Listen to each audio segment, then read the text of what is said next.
Shalom, Bapak Ibu yang dikasihi Tuhan, salam dari Kamboja. Mari saya mengajak kita semua membuka satu bagian firman Tuhan dari Injil Yohanes pasalnya yang ketiga ayat yang ke-16.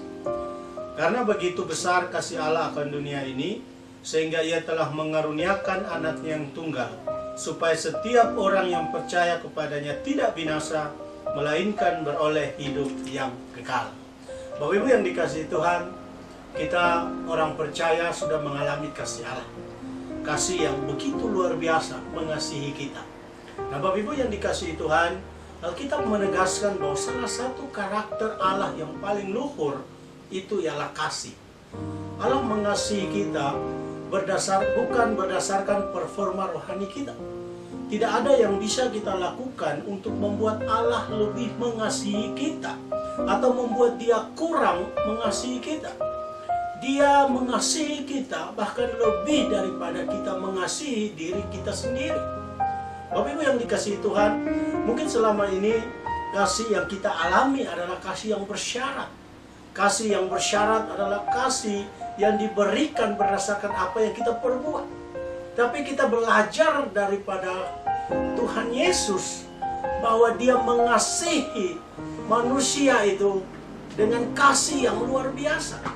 Bapak Ibu, yang pertama kita akan belajar dari firman Tuhan ini, yang pertama yaitu ukuran kasih Allah. Berdasarkan Yohanes 3 ayat 16 ini yang kita telah baca, ukuran kasih Allah itu dikatakan tidak terhingga. Nah, begitu besar kasih Allah, kata Yohanes 3 ayat 16. Artinya bahwa kasih Allah itu sempurna.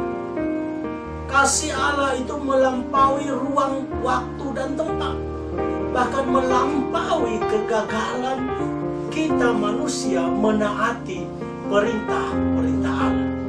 Itu ukuran kasih Allah. Yang kedua, sasaran kasih Allah. Allah punya sasaran atau objek untuk Dia menaruh kasihnya yang begitu sempurna itu. Sasaran kasih Allah itu dikatakan itu adalah dunia. Karena begitu besar kasih Allah akan dunia.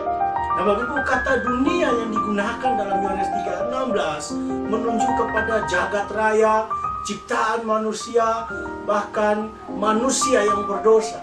Segala bangsa yang berdosa, yang perlu kasih Allah, perlu diselamatkan. Dan itulah sasaran daripada kasih Allah itu. Kami di Kamboja melihat begitu banyak orang yang belum mengalami kasih Allah itu. Maka kita perlu membawa kasih Allah itu kepada dunia yang terhilang ini. Itulah sasaran dari kasih Allah itu. Maka kita sebagai hamba Tuhan atau orang percaya, jangan salah sasaran.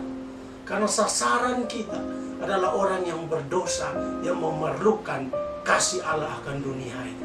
Bapak Ibu yang dikasihi Tuhan, itu yang kedua. Yang ketiga, bukti kasih Allah. Bukti kasih Allah. Allah tidak hanya berteori tentang Dia mengasihi manusia. Allah membuktikan kasih-Nya dengan hadirnya Yesus ke dalam dunia ini.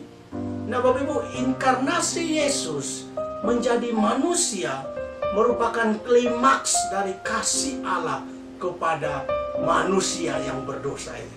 Bapak Ibu, penulis Injil Yohanes menulis demikian, firman itu telah menjadi manusia, diam di antara kita, dan kita telah melihat kemuliaannya, yaitu kemuliaan yang diberikan kepadanya sebagai anak tunggal Bapa, penuh kasih karunia dan kebenaran. Bapak Ibu yang dikasihi Tuhan, kita sudah merasakan kasih Allah.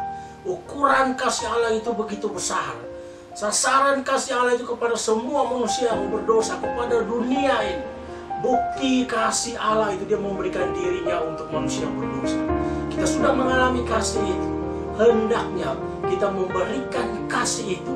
Kita membawa kasih itu kepada dunia yang terhilang. Di sekitar kita, di rumah kita, di keluarga kita, di bangsa kita, bahkan sampai ke bangsa-bangsa yang belum mengenal Tuhan Yesus Kristus.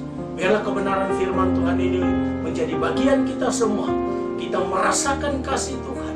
dan kita menyatakan kasih Allah itu kepada segala bangsa yang belum percaya Tuhan Yesus. Tuhan memberkati kita semua. Shalom.